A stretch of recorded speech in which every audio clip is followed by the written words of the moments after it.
Okay, hello everybody. How are you? Okay, so yesterday we talked about different things.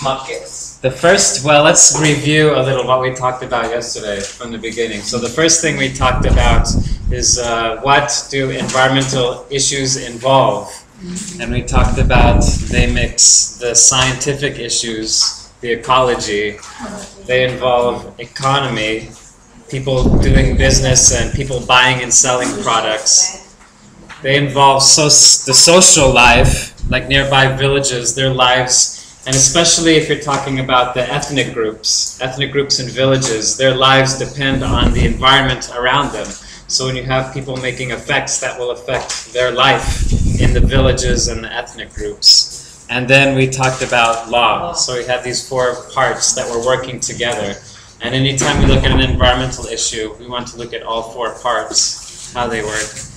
Then we talked about life cycle analysis.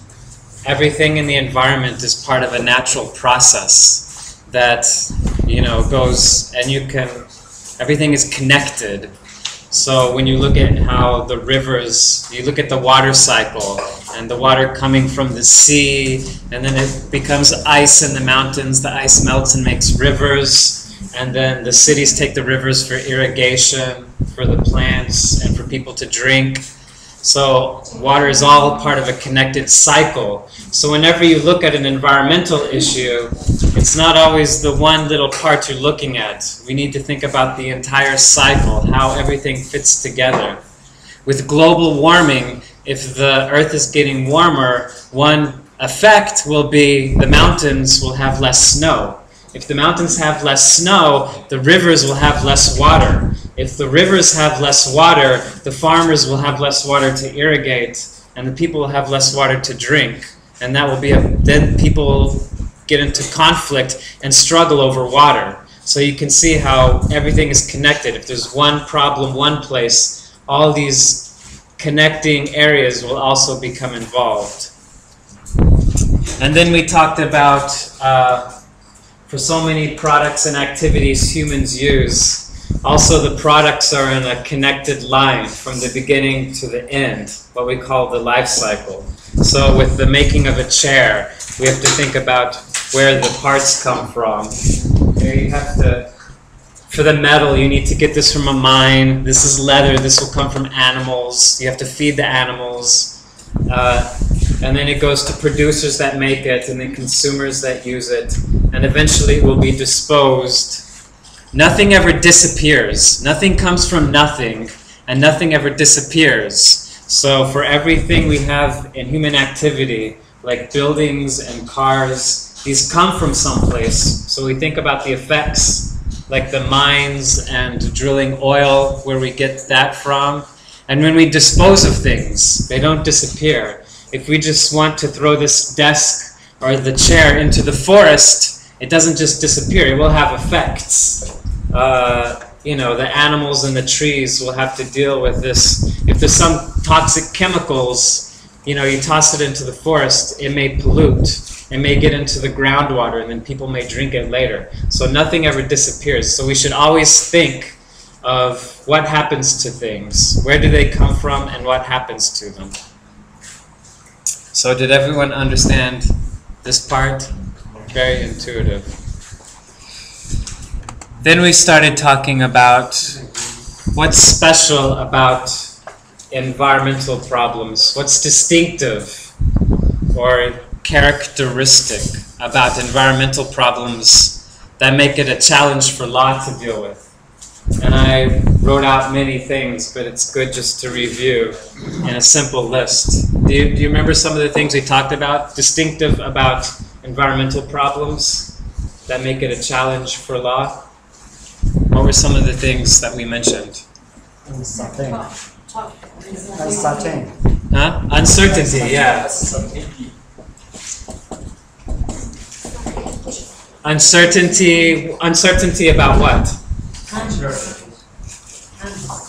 Yeah, uncertainty about the effects. We may know if we put some chemical into the air or into the water, there may be some uncertainty what the effects will be. we may know that, you know, they may have studies out there that show if you give mice this kind of chemical, you know, if you give them 1,000 times the chemical, these mice may get some cancer, some disease. But there may be uncertainty. Does this mean humans will also get some disease from this? Some people will argue the science. One reason there's a lot of uncertainty in environmental issues is because these are global problems, like entire forests or chemicals in a huge river. These aren't things that scientists can have in a laboratory. You know what I mean? If you put a chemical into a river and you want to know what happens 20 years later, you cannot make a laboratory with a huge river and study what happens 20 years later. It would just be too much than scientists. So you have scientists doing little experiments on little mice and they give them a lot more of the chemical. But because it's not a perfect experiment, there'll always be many times a lot of uncertainty. Why is that a challenge for law? Do you remember why is that challenging? We don't know where and how when and how we do not know where that applies back the regulation. That's right. If there's uncertainty, the law sometimes, you know, law is about compensating people for harms. And if there's some uncertainty, then the law may have a question: how much do we compensate? And was the harm really caused by this person or other things? So the law has a difficult time dealing with uncertainty. Judges especially, they like to know all the facts before they make a decision. So when there's some uncertainty, they get uncomfortable. That's a challenge for dealing with environmental problems in law. What were some other things that were distinctive about environmental issues? Do you remember? Unequality, unequal what? That's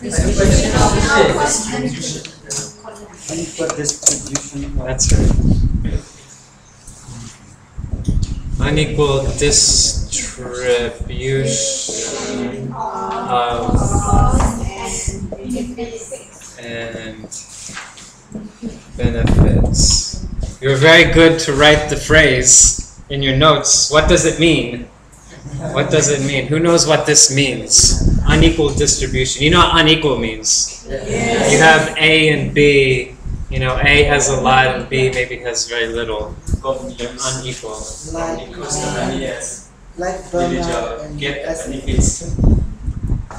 That's right, yeah. The costs and benefits. So if you ask a company, you want a company to change its behavior for environmental things, for environmental reasons, the company will bear all the costs of the regulation, but the company does not see the benefit.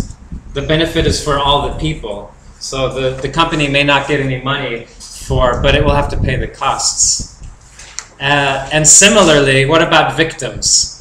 How is it unequal for victims? So you talked about the company. The company pays the costs. If they have to regulate, the government says you need to stop tossing this chemical, so the company has to use a different chemical or some other process. That costs money for them. It helps the river, so we're happy. That's great for us, but the company doesn't see the benefit. So that's one way it's unequal for the company. What about for the victims? What about people that get sick from this sludge, from this pollution? How is it unequal for them? We'll look at the costs. Look at the harm. Who's suffering all the harm? Yeah, the villagers suffer all the harm. What about the benefit of this? You know, they're making some chairs or something. Do they see them? Yeah, the villagers are not seeing any benefit from this process, but they're paying all the costs. So unequal distribution of costs and benefits. Does anyone can think of why is that a challenge for law? How does it make it hard to make a law? Take a long time to pass the law in Parliament. Yeah, it will be hard to get support. Why would it be hard? Why would it be hard to get support? Because some politicians they get money from the company. Yeah, maybe they're very influenced by the company. They have a lot of influence, and the companies will wonder, what's the benefit? If we pay all this cost, what's the benefit? It will be hard to get support. That's right. And similarly, the villagers that are paying all this costs, you know, they don't have resources, so it's very difficult for them to get influence. What are some other things distinctive about? Well, before the market, that's one way to... Huh? The harm? What about the harm? What about the harm? If I put something in the air, and then there's harm, but where's the harm?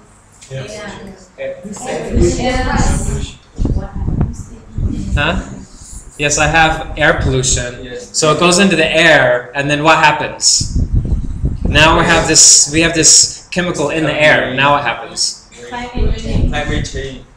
Okay, well, it's not before we climate change. Let's do a really simple. Huh? Greenhouse. Yeah. Well, let's think of even a simpler example, like some poison, sulfur dioxide. When people breathe sulfur dioxide, it makes you. It can give serious illness for respiratory. It's a pollution that coal burning plants, sulfur dioxide, they put into the air, and then if it's a nearby city, people cough. Huh? Yeah, but what's the problem about these harms? Where are the harms?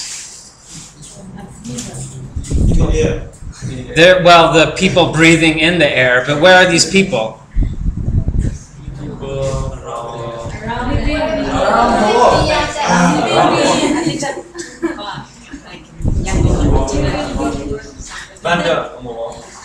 What I'm trying to get at is the harms can be very far. They're very distant. Distant, that's a better word. They can be used there as a remedy. So, yeah, for climate change. So harms can be very distant from the source. Distant from the source. There will be harms, but they can be very distant from the source. This is a challenge for law because many of the things law was developed to help are usually very local things. The action and the harm are together. When you have a crime, someone steals money from a shop, convenience shop, then the crime and the shop are both right there. The victim and the criminal were together. So the law and all the evidence, everything's right there together. Law is very good about handling that. With environmental problems, sometimes the source can be in one city and the harms can be very distant. And then you have evidence that's all, we put this into the air, the evidence just gets mixed into the air. So it's much harder for law to deal with harms that are very distant from the source. That's a challenge. Not only distant in space, what else? What about the time? Do you remember what did we say about the time of harms? It's a very long time. Yeah, many harms can take a long time. So sometimes harms like cancer can take many, many years, like 10, 20 years before people actually get the sickness. And over 20 years, much of the evidence may have been destroyed. The company may not even exist anymore. Or it may have moved, or so maybe someone bought the company and it's a new company now. So many things can happen in the time before harms occur. So this is another challenge. Were there any others on that list?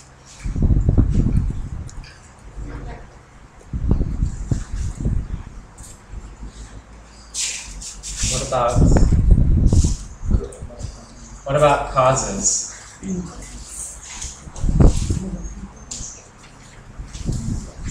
The causes of harm. Someone gets sick. You see a lot of people getting sick. They're drinking from the river or breathing the air and they're starting to get sick. And we want to know what's the cause of their sickness. What's the challenge with the causes?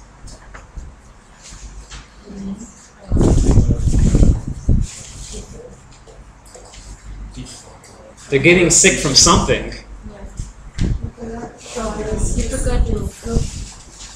Yeah. The causes can be. Do you remember the picture where we had like the 3 factories and they're all putting something into the water? Very hot. Yeah, but the causes can also be mixed and complex. So, especially a sickness like cancer, it doesn't always have the label of what its cause was. So a doctor cannot be 100% sure this was caused by this chemical. So it makes it very difficult. And especially when you have different companies that are putting different things into the air, the causes can be mixed and complex. This is a challenge for law to deal with.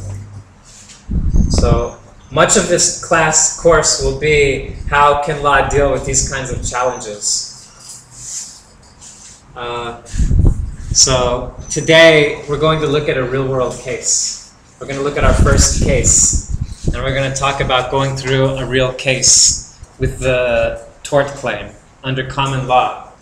And then we'll have to deal with these kinds of problems. Even though you have these problems, law cannot, you know, in a tort claim, you need to show the perpetrator, the factory that put some chemical in the air or the water. If you have a legal case, you need to show they caused the harm. I mean, this is the way that tort law works. So many things in law work. If you want to compensate the victim, you need to show that the defendant caused the harm. So one way or another, causes can be very mixed or complex, but the judge is not going to just give you the case because it's complicated. You still need to prove to the judge that the defendant caused. So we're going to talk about ways to get around these problems. You know, maybe you need to have some kind of experts and scientific studies and good arguments to deal with these problems. So just because they're problems doesn't mean, you know, we still have to work through them to solve them. Was there any others? Features? What about the victims? Victims of environmental problems. What's the issue with victims? Who are the victims of environmental problems? What's that? We have too much victims. Yeah, you have a lot of them. Victims. A lot of them. And they may be unequal too. A lot of them, or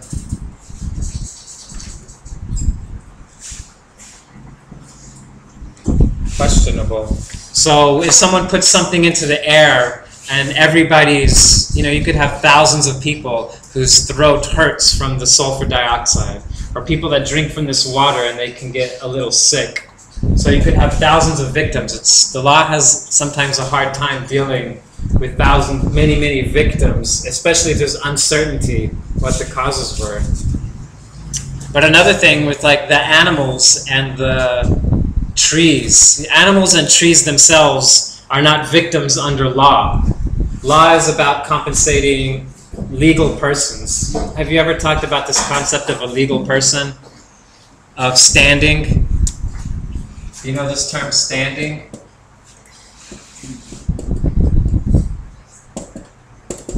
Standing equals the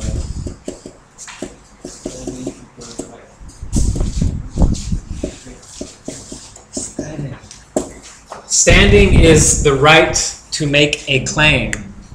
So if my brother, actually it's not a good example because my brother's family, but if my friend, okay, not even a friend, I see someone on the street and they got hit by, you know, some guy gets a bat and hits him, so he has a claim, an assault claim in tort. He can sue the guy that hit him and take money. But I saw it happen, but I do not have standing. I cannot go and say, I saw this guy get hit. Can I get compensated?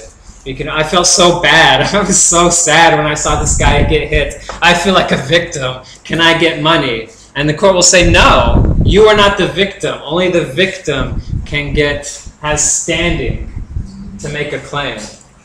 So for many issues in law, standing isn't a question, but for environmental law, standing is often a question. If you have many thousands of victims, but not all of them are hurt in the same way.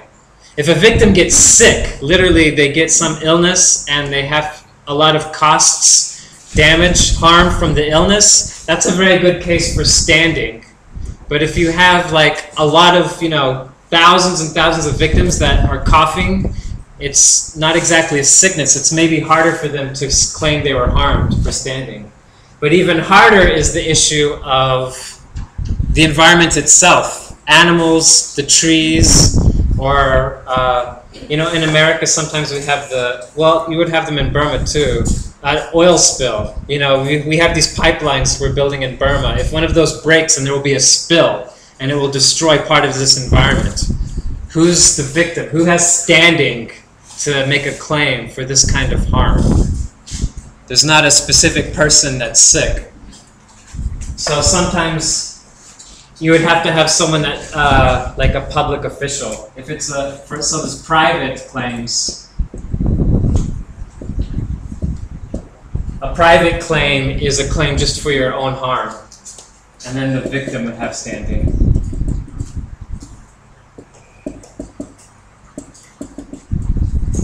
Then we have public claims. This doesn't seem as interesting as the public claims. For a public claim, like some harm to a forest or to a beach, maybe a public official. It might be very difficult for a private person to claim. You might have like a public official claim. I don't know how it works in Burma. In America, there are what we call attorneys general, public attorneys general. They're lawyers for the state, and they make claims on behalf of the state for this public interest. Does Burma also have this practice of lawyers on behalf of the state that make public claims? Well, this is something to look up, because when you have harm to the environment itself, it's very hard for a private actor, a private person to make a claim. I saw this forest, I saw this oil spill, this pipe break, and this oil spilled all out. It's like the same case with me seeing someone else get harmed. I don't have personal standing to make a claim for that. So, but maybe a public official, like an attorney general, someone from the public that represents the public would have to bring a claim for something like that. Or there would have to be some way in law for that to become a claim. All right. What about the types of harm? What about the kinds of harm that environmental harms often involve? So in other areas of law, again, like assault, the guy gets hit by some guy gets hit. He has to go to the doctor. He has a doctor bill. And then he goes to court, sues the person that hit him, and he has to pay for his medical bills. And then we say, okay, now you're compensated. What about environmental problems makes that much harder with the kinds of harms involved? What kinds of harms are we usually talking about with environmental problems? Deforestation. Yeah. Yeah. Do you remember the actual phrase? Return back home. Yeah. Irreversible. Irreversible. Many of the harms are irreversible. Or they're just major harm, or they can't rehabilitate. Yeah, if you have massive deforestation, or if you have a big oil spill, or you get mercury released into the water, this is not something, very often, you can't rehabilitate this situation. That means you shouldn't do nothing. If you have a claim, maybe the company should be forced to clean as much as it can, but sometimes cleaning will not return the situation. Do you know this term in law, ex ante? Do you know this term? This is, yeah, before the incident.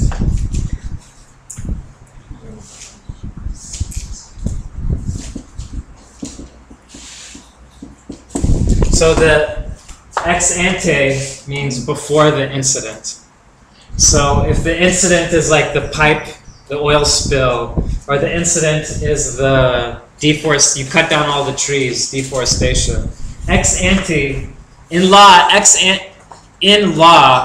many times the court wants to give a solution, some rehabilitation, that restores the victim ex ante to the condition they were in before the crime, before the incident, whatever happened to them. So you pay for their medical bills, or if they lost their job, you try to get their job back. You just try to restore them to before the incident. With environmental harms, very often, there's nothing you can do to get to the exact form ex ante. So we need to think of other ways we can try to compensate. That we can't get exactly ex ante, but we need to think of what else can we do. You know, if we have victims, we still need to pay for their medical care. And if we cut down trees, it's good to plant new trees. We cannot restore to the exact ex ante situation, but we should try to do something to get close to it. The challenge for law is, how much do we do? You know, if you can't restore to ex ante, then the company will always say, well, you know, they'll always say, well, we can't do it, so let's just do a little. You know, let's just give them some money and we'll be done. And the victims will say, no, no, no, we can't get to ex ante, but you should go as far, you should get to as close as possible as you can, even if you have to spend $1 billion. You know, the defendant says, you know, just pay for a few harms. And the victims will say, you know, pay $1 billion and get close. And then you have the judge, and he has, you know, we can't get to ex ante, and he sees these two options. He doesn't want to just pay for a few harms because there are so many, it's not fair to the victims not to do as much as you can to restore the environment. But he can't pay $1 billion to restore the environment perfectly because there's not enough money in the world to restore the environment perfectly. So the judge has a problem, a challenge. How far do I go between option 1 and option 2? How much should we do that's fair in this situation?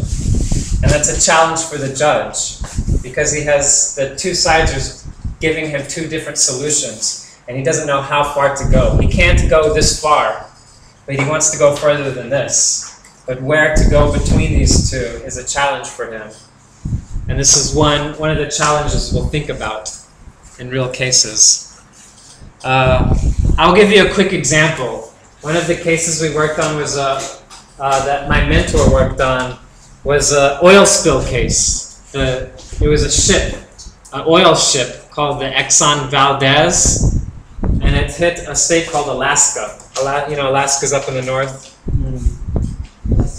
Yeah, this kind of. So there was it crashed here. And then it spilled all this oil onto there were a lot of nice trees and penguins and animals and things up there. So the judge wanted to know, what should we do to restore this environment? And one thing they did, they got these really high pressure hoses, you know, hoses with water coming out, and they just they just killed every living thing. They just scoured it so that it would sweep all the oil off. But while it was sweeping all the oil off, it was killing all the plants and animals that lived on the beach too.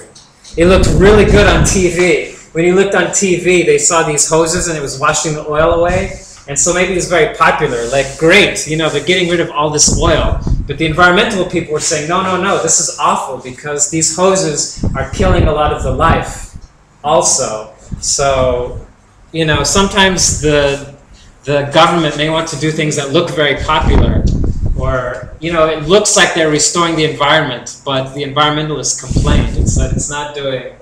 But it was a tough question because, you know, they couldn't get exactly to the ex-ante situation. So it's just a challenge to know what they should do. And of course, irreversible. Some harms, like the extinction of a species, you can't compensate at all. I mean, if you lose a species, it's gone forever. There's no way you can bring it back. So even thinking about how to deal with that.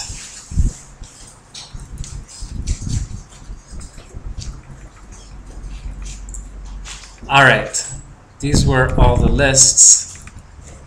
Okay, so these were the 7 things we talked about that are challenges for environmental, that are distinctive to environmental law, that make it a challenge for law to deal with. Then the next thing we turned to was markets. What's a way, so if we didn't have law, most things in the world get done by markets. Markets are transactions. Consumers want to buy things, companies want to build things for consumers to buy, companies buy things to build things. You know, the companies have to buy electricity to make the chair. I want to buy the chair, so I give them money. It's all exchange, it's all transactions. And the main motivation is profit, is either demand, I really want this chair, or, you know, or I really don't want you to cut those trees down. And then for the company, it's profit. They make money from the exchanges. So theoretically, if I really, you know, I really care about trees, I really want to buy a chair, but I really don't want you to cut down these mahogany trees because they're endangered. So theoretically, I should be able to go to a company and say, I want a chair, but I don't want mahogany trees cut down. Can you give me a non-mahogany chair? So, and then if the market is working perfectly like it's supposed to, then, you know, I want the trees protected, and the company wants to make money off what I want. So then the company would protect the trees, and then I get what I want. I pay the company, and that's an exchange. That's a market exchange. So did you understand that logic? So that's, do you understand? The company wants to sell me a chair, but I don't want these mahogany trees cut down, so I want to make sure the chair is not built from these kind of trees. So now the company has a profit motive. It wants to make money from me, and so it knows if I don't cut down these trees, I can make money from him. That's their motivation for not cutting down the trees. That's the theory, but does it work in practice? It doesn't always work that well in practice. So in that kind of situation, what's one problem? Why can't that work in practice? I really, really want to buy a chair, but I don't want these mahogany trees cut down. What is the company going to do or say?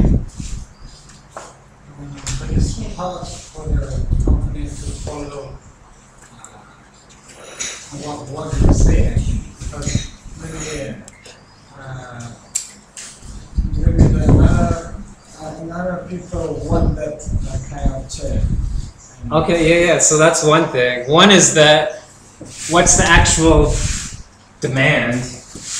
Company cannot make a chair without using without this tree. You cannot make a chair. Well, they can make a chair out of some other kind of wood. There are other kind of trees. The reason this mahogany wood is very expensive, one reason is because it's very rare. So the reason why, because it's so rare, when people buy it, it looks really nice, and they say, "Look, I've got this. There's only 1,000 of these trees left, and I got a table made out of one." Then you feel like you feel really proud of yourself. Like, I'm a big guy now because there's only 1,000 trees left, and one of them is my desk. It's very valuable to some people because it's rare. But yeah, one problem is demand. Different people demand different things. Some people really want to protect, these trees. Other people may want to protect the villages. They're not worried about the trees so much, but there's some ethnic group that lives in the forest, and they want to protect that group. Because if they destroyed that forest, then that group would have to move, or their life wouldn't be the same. if they, or you know, they built a dam or something. That's an even harder example. Like, you know, people want electricity. They buy, and we're buying electricity for this right now, but this is coming from some electric company. A lot of electricity comes from dams. So we have to displace these villages to make the dams, but people are still buying electricity, and that's paying. This is paying for villagers getting displaced because we're putting money to the electric company that's eventually going back to the people that made the dams that's running the hydroelectric. So, but why is it very hard for a consumer? You know, so the trees may be one thing. We don't care so much about the trees, but these villages, I think many people really care about these villages. But why is it very difficult? Like, say, I want to buy a chair, but I don't want a village to be moved for the wood for this chair. Why is that hard? Just think about the example. I go into the store and I say, I really want the chair. And then the shop guy says, well, you're in luck because I got a chair. And I say, I really like this chair, but I have one question. You know, was any village hurt in making this chair, in getting the wood to make this chair? What's he going to say? What will the shopkeeper say? Maybe they will say no. Yeah, I mean, he's just going to say, nah, nobody was hurt making this chair. This chair is perfectly fine. And what, I mean, the consumer has no information. The consumer has... All right, let's make a new category. Did everyone write these down that wanted to? Yeah. Okay.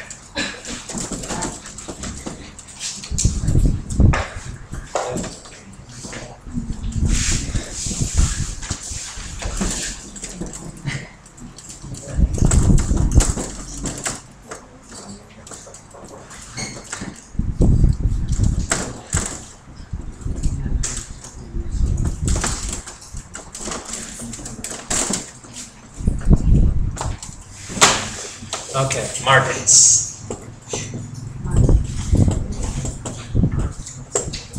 We're already starting to talk about when markets don't work. One reason they don't work is because the consumers don't have information. A lot of the environmental problems are with production. Like the metal in this came from a mine, but there's no information in the product itself. There's no information of its production. So if I look at this metal, just looking at it, I don't know what mine this metal came from. I don't know if there were abuses that were caused to bring this metal. So there's the consumer, even if the market is can be driven by consumer demand. If a lot of people want to protect villagers, that could put a lot of pressure on companies not to hurt the environment to make products. But consumers can only pressure if they have the information. If they know this metal came from a mine that created a lot of destruction, then those consumers would say, I don't want to buy that chair, I want to buy this chair. I mean, we put the two chairs side by side. This metal came from a mine that was very abusive. It put mercury into the water, it beat up a bunch of villagers. And then this one came from a mine in West Virginia where they have really high labor standards. So, maybe this will be a little more expensive even because it has higher standards. But, so this is abuse of mine, and this was, just fine mine. But I'm a consumer, and I walk in and I see two chairs. I only know one thing. This is more expensive. So if I'm a consumer, there's no way looking at the product, I don't. So let's look at market failures. These are market problems. So one is lack of information.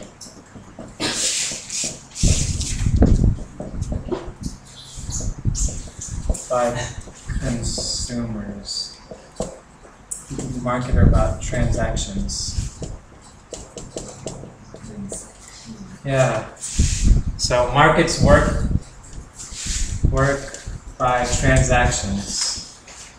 Demand and profit. So the things that drive markets are demand, I really want a chair, and profit motive. The company really wants money. And people are really driven. You don't need governments to try to persuade people. People are naturally driven to get these. So part of demand, consumers can demand, I really want these villagers protected. I want a chair, but I really want the mine not to hurt the environment. So protection, environmental protection can be part of demand, but the problem is lack of information by consumers. If the consumer does not have information that this chair came from an abusive mine, then the consumer cannot make a demand for those abuses not to happen. Lack of information is one problem where markets fail. Markets work when you don't have law. This is like natural motive. Do you know what I mean by natural motive? It's like the motivations humans just have naturally. Law, you have to have fines. There has to be some sanction to persuade people. But markets can be very effective and powerful because it's a natural motive. But when we do not have law, if you did not have a law, things will be driven by markets. So we need to think about how markets work and when they don't work. So markets, if the consumer has information, then markets can work well. So have you seen, I don't know how much they have these in Thailand, or sometimes in America you'll see a product and it will say this is like a safe product for, we see this with coffee. In America we have coffee and it will say this is safe coffee for the villages in Central and South America.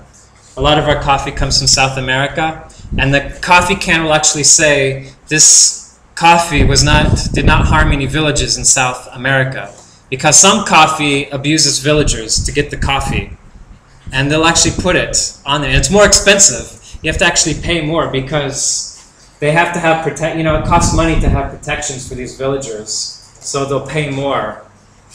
And then for the company, actually, it can be good.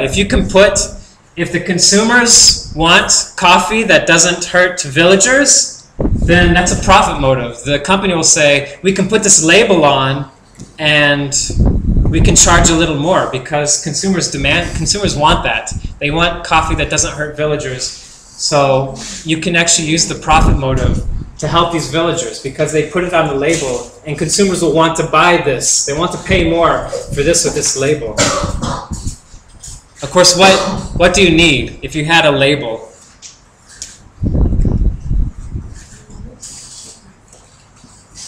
Solutions, maybe labels. If you had a label, though, what would you want to make sure of? What would the consumer want to be sure of? We just put a big tag on this. The law requires you to say this is from an abusive, damaging mine, and this is from a safe mine. A big label on it. But what does the consumer want to make sure if there's a label? Is it very easy to print a label? Yeah, it's very easy. You can just go on your computer and print a label. So what do you want to make sure?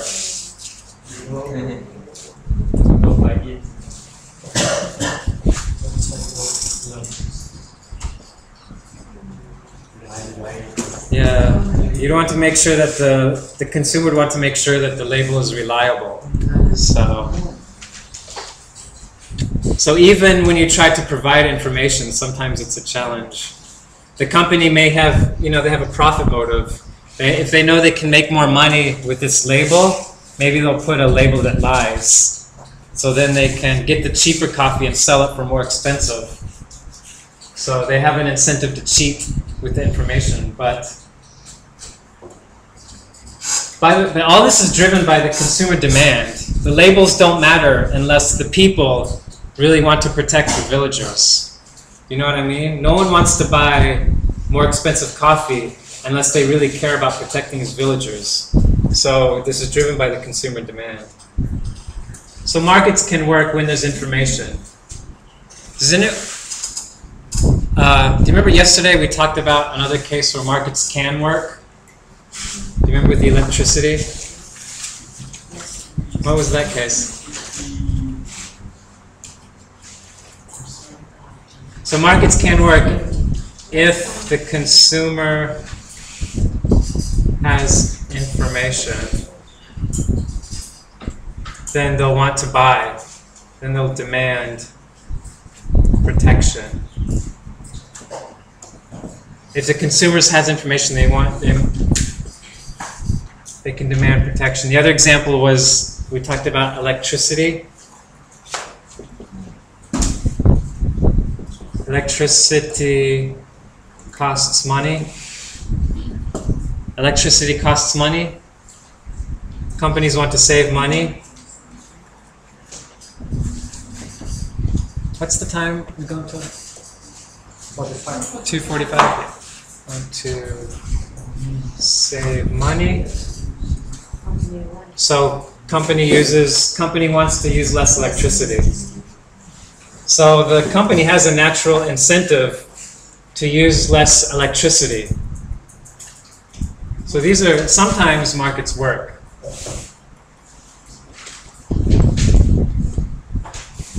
Sometimes.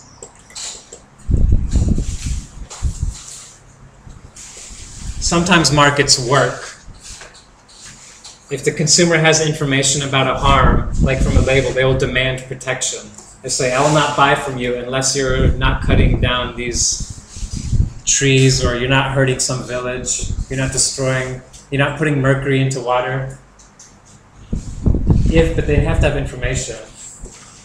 Or another example is, save money, so use less electricity.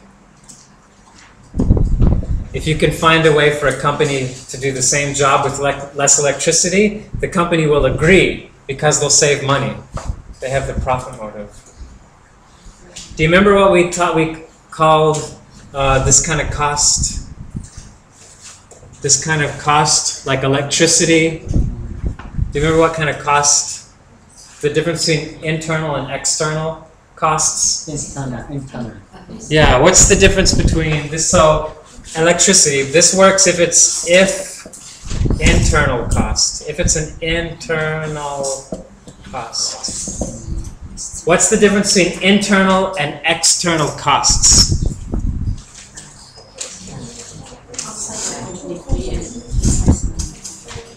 Yeah, internal are something the company pays inside itself. The company itself is paying for the electricity. What's an external cost? What's an example of an external cost? Other costs, not directly from the company. Yeah, it's a cost outside the company. So if villagers get sick, that's a cost. It would be a cost to dispose the mercury in some facility. That costs a lot of money. It's much cheaper to put in the river. It's not cheaper to put it in the river, actually. It's more expensive to put it in the river, because if you put the mercury in the river, many people will get sick, and the overall costs will be very, very high. All these people get sick, they have medical bills, they can't go to work, very high costs. But the difference is, when the villagers get sick, the costs are external. The company doesn't pay for those costs. Someone else pays. Society pays for the costs. So these villagers pay for the costs, and ultimately the society pays for the costs. So we were talking about problems.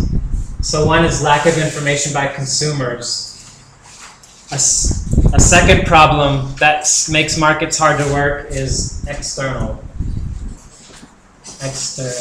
The word we use for external things is externality. Externalities. That's the actual term we use, but it means external costs someone else pays,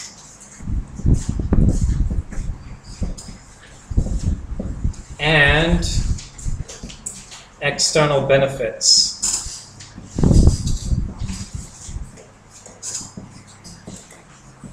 If you protect someone else, yes? Okay.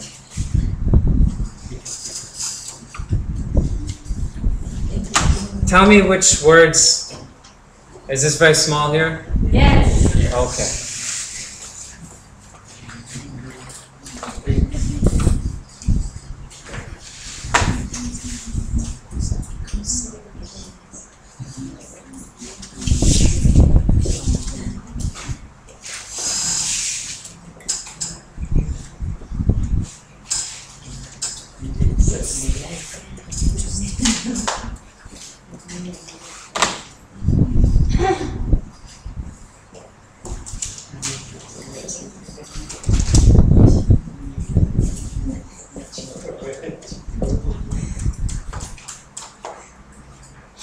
So, if consumer has information,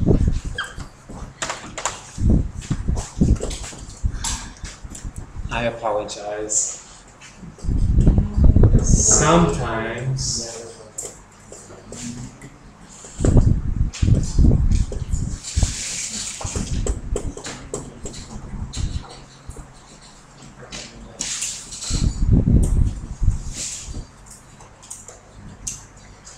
sometimes markets work. One, if the consumer has information, then they can demand. Then he demands. So if the consumer has the information, he will demand that protection be done. If there's a label that says this came from abuse of mind, he will demand it if he has the information. And then two is something like electricity costs money. Company wants to save money, so it uses electricity. Okay, if it's internal. If it's an internal cost. It's okay if it's an internal cost. Electricity is an internal cost. So then we looked at some problems. This problem is a lack of information by consumers. Even if consumers demanded, I don't want you to cut down these trees, I don't want you to put mercury in this river to harm these villages or whatever, if they have a lack of information, they cannot demand. They cannot make a demand. And then a second problem is externalities. An external cost means someone else pays. It's like the victims. The victims or environment. Sometimes it's hard to decide. I mean, if a forest is chopped down, that's an external cost. This forest has been cut down. But it's hard to think about who's paying for the forest to be cut down. In economic terms, you always think in terms of demand. So the cost is people that demand you not cut down the forest. Why would people demand that you not cut down a forest? Why would people want to demand that?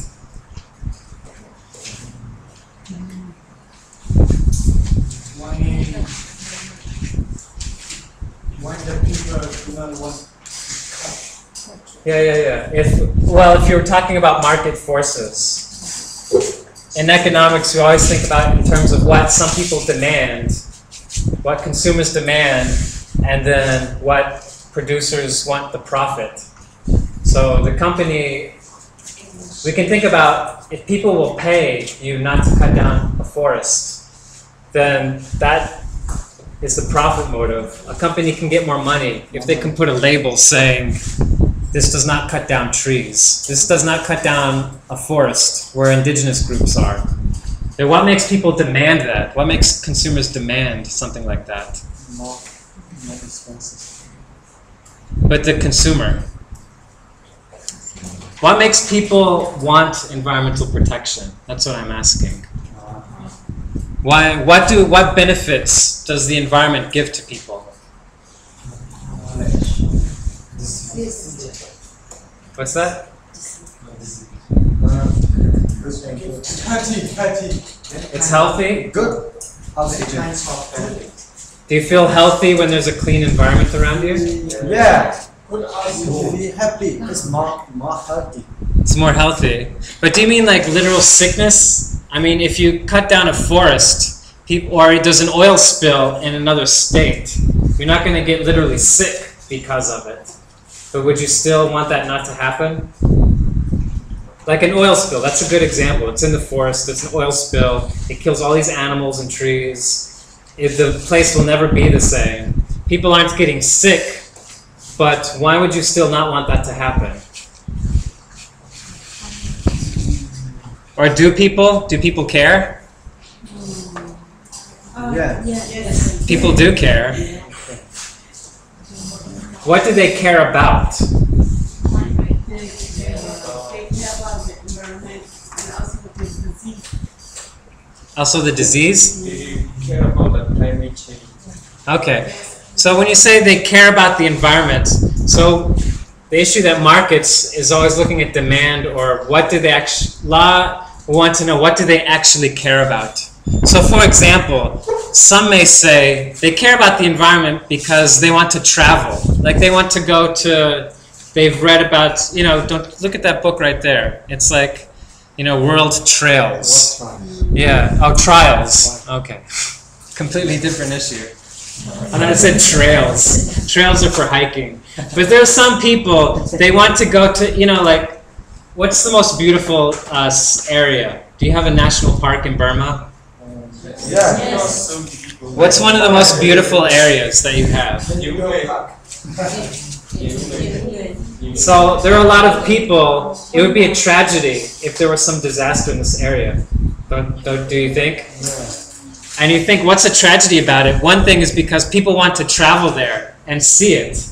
This is part of your heritage, it's part of your beautiful landscape. People want to travel and see the beauty. And if the beauty is destroyed, that would make them demand. This was something beautiful that has now been destroyed. And I don't want that to happen. So for some people, it's because they want to see the beauty. That's their personal interest. I want this protected because I want to see the beauty. But for some things in environmental law, it's not even that personal connection. Maybe there's some part in Burma you will never travel to. But do you still want this protected?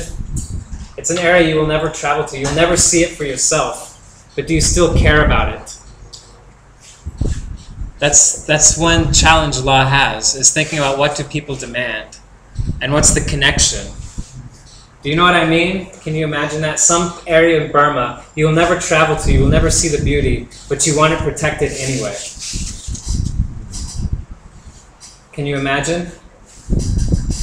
Yeah. But teacher, I think what you're thinking is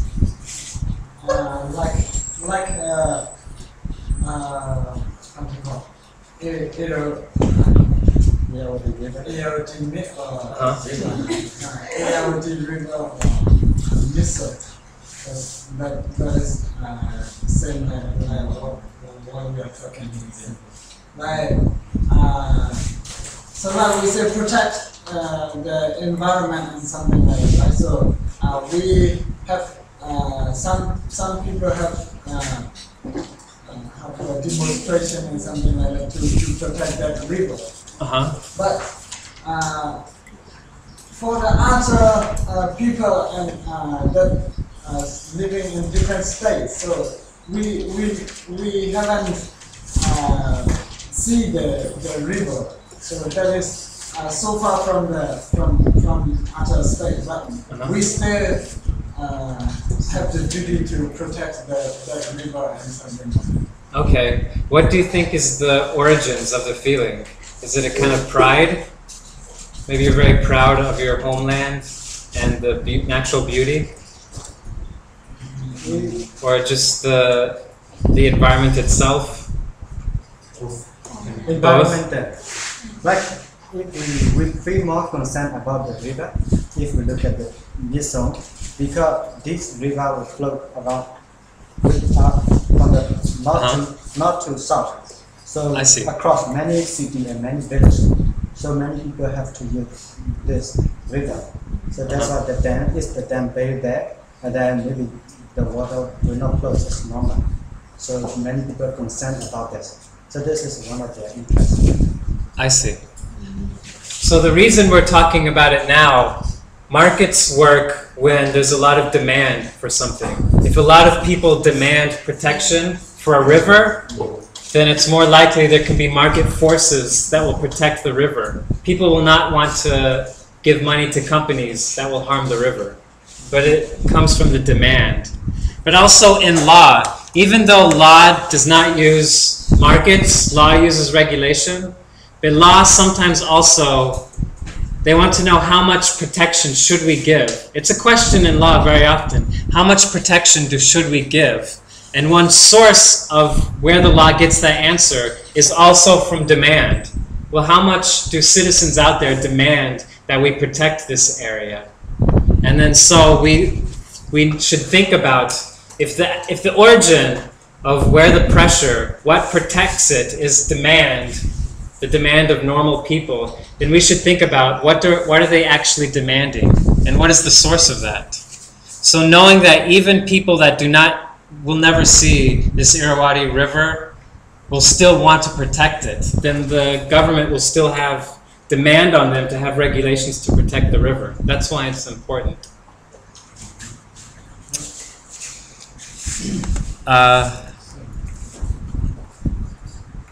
So we'll talk about a lot of things in law, even when you use law, which is different from markets, use regulation. Often we'll use something called cost-benefit analysis.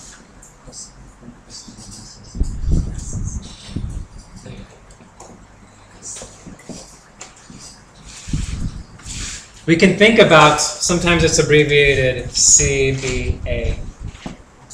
We can think about whether cost-benefit analysis is good or not. Sometimes it's a good idea, and sometimes it's not such a good idea. But it's a concept that's very useful to know. Cost-benefit analysis means whenever you have regulation, when you have an environmental problem,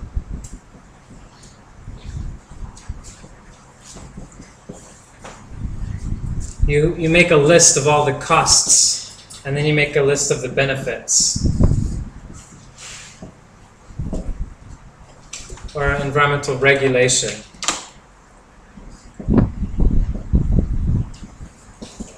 When you have an environmental regulation, you'll make a list of costs and benefits. And then at the bottom, you can add them up to get a total. And then you can think about, we will have to pay these costs. Do the benefits justify the costs of the regulation? One part of this will be an environmental impact assessment. That's one part of cost-benefit thinking. Because if we can see actually it's going to be on the benefit side. Anyway, if we do an environmental impact assessment, then we can see how much environmental damage will be done by something. If we stop that, then that would be a benefit. So every regulation has certain costs. You're telling companies to stop putting something into the river or emitting something into the air. That will have costs for the company. They will make less profit, and then the employees will have less money. The products will be a little more expensive. These are the costs. And then against that, we have the environmental benefits. The Irrawaddy River will be a more beautiful river. It will be cleaner. People will feel more comfortable drinking it. So when we talk about demand and what people care about the environment, this goes also into the benefits. But it's sometimes hard because You know, costs are usually in money, in terms of money. These are like people's salaries, profit a company makes. But benefits, you know, benefits are more like, you know, like sunshine. It's hard to put a number. They're qualitative. It's sunshine and trees, the beauty of sunshine and trees. It's very hard to put a number on things like the beauty of the river and then a forest. And so it's hard to match the two together. And actually we have a term for this, which is called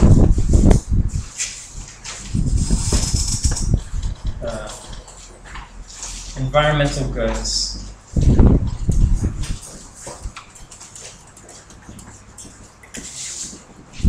Environmental goods are not fungible. So, has anyone ever seen this word fungible? Yeah. It's a difficult word, so.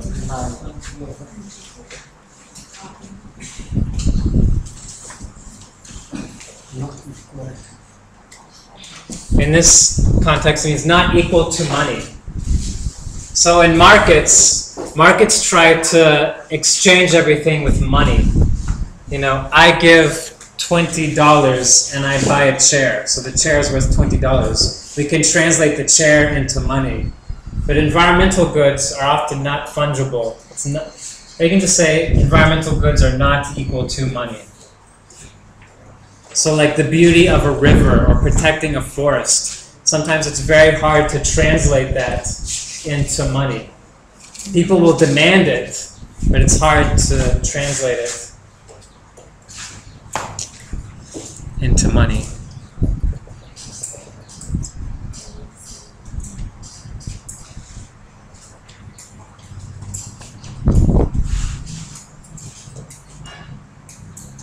So cost-benefit analysis is one way law tries to replicate markets. Law tries to act like a market with cost-benefit. Cost-benefit analysis, this is the same thing like that looks like a company is doing to make profit. You put the costs on one side and the benefits on one side. And if the benefits are more than the costs, it's worth doing. But it's sometimes difficult to do this if the environmental goods are very hard to translate into money.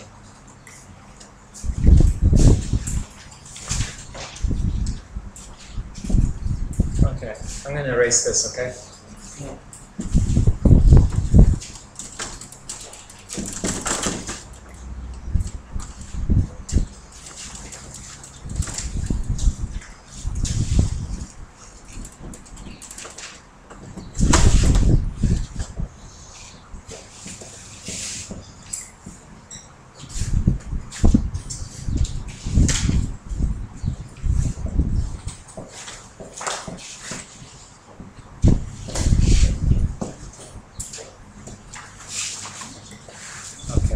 Environmental goods are not equal to money. I'm going to erase this. All right, the goal of markets. We should also look at the values. Markets are like a machine. They just do, it works like a machine. But we should also look at what are the goals or the values. Markets are good at efficiency. They're good at allocating resources to the people that want them. You have apples, and it gets the apples most efficiently most efficiently means with the least cost. There's people that want apples, there's people that have apples. Markets are a way for the apples to get from the people that have them to the people that want them with the least cost. So it's good with efficiency. But there are some goals that markets are not very good with. Can anyone think of goals that markets are not very good with? Or they're very good with efficiency, which means giving apples to people that want them at the least cost. One thing that they're not good at, I'll just write it down, is this. Fairness. Markets are not good with fairness. So they may keep the price of giving apples from those that have them to want them in the cheapest way possible, but they're not necessarily leading to fair distribution of apples. Maybe a lot of rich people will have a lot of apples, and more poor. We're not talking about apples. We're talking about things like, you know, maybe TV sets or any kind of resource. The environment is a public resource. It's also like a resource. It's not an apple, but you know, people walk out into along the river or in a park. That's also like a resource. The markets are not good at fairness. So I'll give you an example, which is in land use. So toxic waste. You know, wastes like toxic wastes. We talked about yesterday about landfills. Landfills are a big hole in the ground where you just dump in wastes. So people have a problem with toxic wastes. Toxic wastes are, do you know the term toxic? Yeah. Toxic is really, really bad. If you even get near it, you can get sick. So companies that make toxic waste have a hard problem disposing them. The reason they have a hard problem disposing them is because many people do not want toxic waste buried near them. So what happens is, and the toxic waste, they want to find the cheapest land. So what happens is, the toxic waste companies, they will find land that's the most cheap, and they know that people will not fight. So if it's a very rich neighborhood, they will not bury the toxic waste there, because the land is very expensive, and the people are very rich. You know, maybe they went to college, so they're very well educated, and they have friends in government, so they protest and say, never bury the toxic waste in our neighborhood. So they go to a poor neighborhood. The land is very cheap, and the villagers don't know what's going on. So the villagers will allow this waste to be buried there. So the land is very cheap. So you might say, well, this is very efficient. The companies wanted the toxic waste buried, and the person that owned the land wanted to sell it for very cheap. So it's very efficient. We got the waste buried in the cheapest way possible. We didn't spend much money, and we got it buried. Everybody wins, right? But what's the problem with this kind of situation? What kind of neighborhoods are going to get a lot of toxic waste? It's very efficient. We're getting toxic waste buried in the cheapest way possible. That's very efficient. But what kind of neighborhoods get all the toxic waste?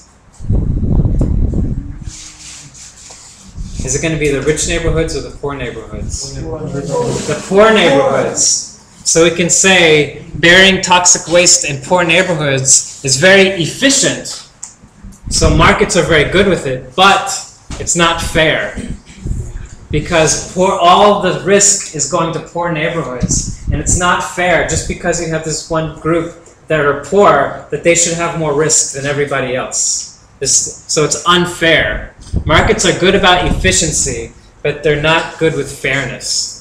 So this kind of situation where all the risk goes on to poor people, that's unfair. So did you understand the logic of this? Yeah. Do you understand why the toxic waste goes to poor neighborhoods?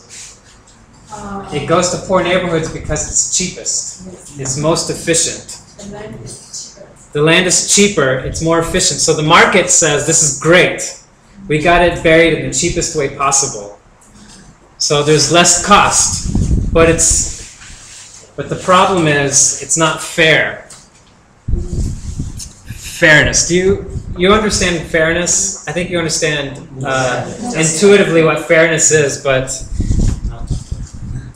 let's think about it in terms of cost and benefit. What they're saying is, here's the cost and here's the benefit. So they're saying with the markets,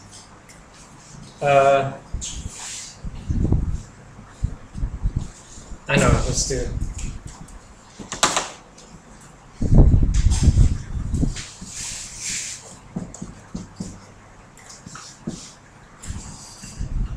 Okay. So what they're saying is the costs would be greater if we put it in a rich neighborhood. The cost would be much greater than we put it in a poor neighborhood. But the difference is if we put it in a rich, or we put it in any neighborhood, then rich and poor people may share the costs. But if the costs are always in poor neighborhoods, then the poor will bear all of them. Poor bears all costs.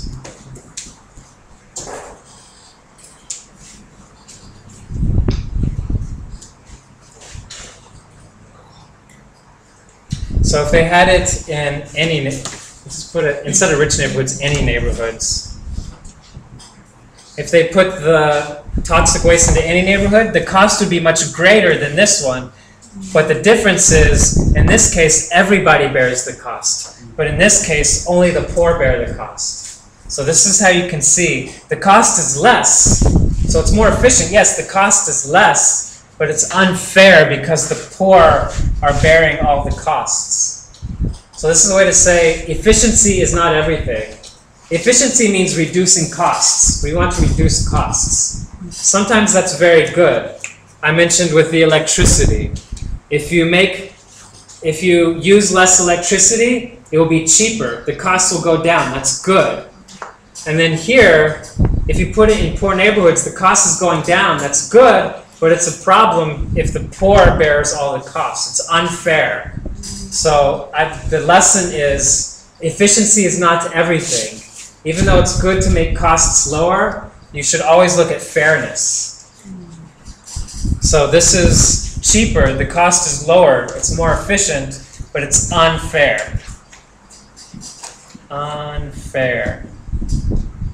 So this is the more economic way to look at fairness. Who bears the cost? Don't just look at what the costs are. It's not just costs higher and lower. Also look at who actually pays the costs. If it's poor, vulnerable people that are paying all the costs, then it's unfair. Even if it's cheaper, it can be unfair. So there's a difference between high costs and low costs and who bears the costs. You have to look at both things. Okay, let's take a break.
Do you want me to extend or? No. I'm just saying, after new classes that are tiring. Oh yeah. Especially on a hot day. Yeah, it is. Maybe the subject matter that I left along is only might be too difficult or maybe hard and the same okay. That's also true. Yeah. Yeah, the international economic triangle is one of the subjects that is very difficult to understand and difficult to transform.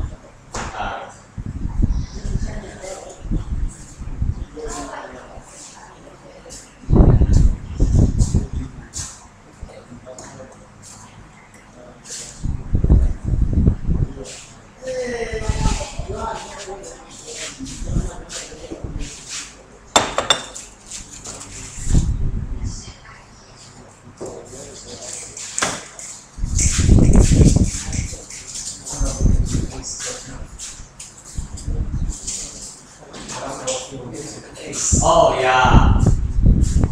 We'll see. So did you explain about the basics of the market mechanism that talked about? It seems to me that you explained the failure of the market and all this. Yeah, that I'm about halfway through that.